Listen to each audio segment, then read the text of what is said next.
નવસારી જિલ્લા પંચાયતના નવનિયુક્ત પ્રમુખ નિરાલી નાયકનો અભિવાદન સમારોહ આજે ગણદેવી ખાતે યોજાયો હતો। આ કાર્યક્રમમાં કેન્દ્રીય જળશક્તિ મંત્રી સી.આર. પાટીલ વિશેષ ઉપસ્થિત રહ્યા હતા। મંત્રી સી.આર. પાટીલે ભાવુક સંબોધન કરતા જણાવ્યું હતું કે સામાન્ય કાર્યકર્તાનું ઉચ્ચ પદ પર પહોંચવું એ ગૌરવની બાબત છે। તેમણે પ્રમુખ નિરાલી નાયકને પોતાની દીકરી સમાન ગણાવી વડીલોને માર્ગદર્શન માટે અપીલ કરી હતી। સાથે જ મંત્રી પાટીલે નવસારી જિલ્લામાં જળસંચયની કામગીરી દ્વારા વિશ્વ વિક્રમ સ્થાપવા માટે સમગ્ર જિલ્લાવાસીઓને એકજૂથ થઈને કાર્ય કરવા માટે હાકલ પણ કરી હતી।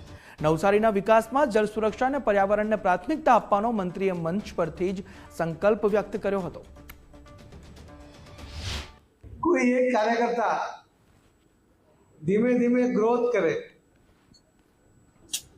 અને ગ્રોથમાં એક જિલ્લાના સર્વોચ્ચ પદે બિરાજે ત્યારે સમાજ અને કાર્યકર્તાઓમાં એક આનંદની લાગણી જે દેખાય છે। અહીં જે સંખ્યા ઉપસ્થિત છે એના પરથી દેખાય છે કે કેટલું ખુશીનું વાતાવરણ અને કેટલો એના પ્રત્યેનો પ્રેમ એ આજે અહીં દેખાઈ રહ્યો છે। એના કરતાં છલકાઈ રહ્યો છે એમ કહેવું પડે, કેમ કે આ હોલ સિવાય પણ બહાર અનેક લોકોને પ્રવેશવાની જગ્યા નથી મળી।